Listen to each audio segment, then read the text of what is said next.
ouch, buyers got stuffed today. Markets popped briefly this morning, but ultimately flushed lower all day, erasing the gains from yesterday's downside wick, with SPY running most of the way back down Tuesday's wick and closing near the bottom. The dollar is pressing toward a key resistance trendline. Financials lost the 200-day moving average battle again. JPM is sitting right on a key former resistance trendline. XLB broke below its symmetrical triangle. Oil recovered yesterday's broken support trendline, and metals got hammered with no safe haven showing up. Let's walk through what Grok Trade is seeing after today's failed buyer defense. And quick reminder before we get into the charts, this is not financial advice, not a buy or sell recommendation, and not a reason to panic, chase, short, or force a trade. Grok Trade is sharing market commentary, technical analysis, chart-based perspective, and trader education. So trade from your own plan, manage your risk, and speak with a qualified financial advisor for guidance specific to your situation. Yeah, I mean, that is just a massive wall of red across the board for Wednesday, June 10th, 2026. The energy out there today is, well, it's strictly high alert trader energy. Right. Totally high alert. Because, I mean, you look at the broad market, SPY dropped 1.58%, DIA fell 1.80%, QTQ slid 2.00%, and IWM lost 1.04%. Like, they all just flushed lower. So my question is, why did those massive lower wicks that we mentioned yesterday just, completely fail to hold? Well, so here's the thing about trading wisdom, right?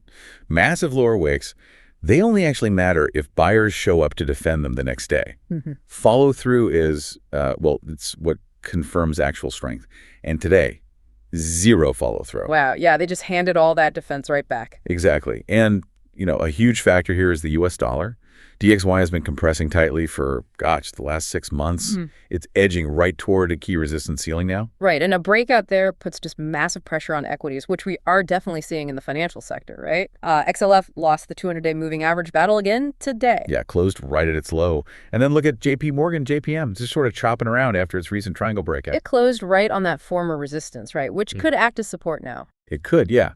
But the real risk is if JPM falls back inside the apex of that triangle, if that happens, it triggers what we call a bearish death hook. And we're seeing similar trapdoors in the materials sector too.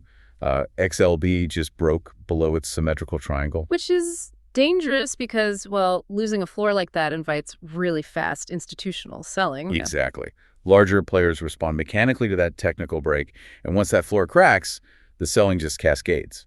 Drop a comment and tell Grok Trade what stock or market question you want covered in an upcoming episode.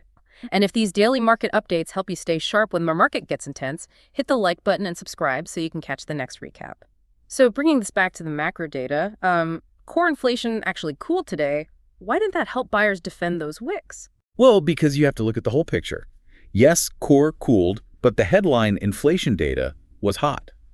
And, what's driving that headline fear right now is oil. Right. Like crude oil futures, CL, they popped back above the support trend line they broke yesterday. Right. And since oil impacts the cost of almost everything, that climbing price makes tomorrow's PPI data and Friday's Michigan consumer sentiment data even more critical. So with equities flushing, did scared money flee to traditional safe havens? Like, is there anywhere to hide today? No, honestly, that is the most direct bearish takeaway from today's action. Bitcoin finished flat. It desperately needs to defend that $60,000 area. And metals offered no shelter either, right? Gold futures, GC, dropped hard today. Yeah, got hammered. And silver futures, SI, they just continued to struggle heavily after losing their own support trend line. Safe havens are getting liquidated right alongside equities. It's just cashing out across the board. Exactly. Which leaves you with this provocative thought to consider tonight. Is this just standard volatility or, the start of a significant bubble pop move? Definitely something to mull over. Have a great rest of the day.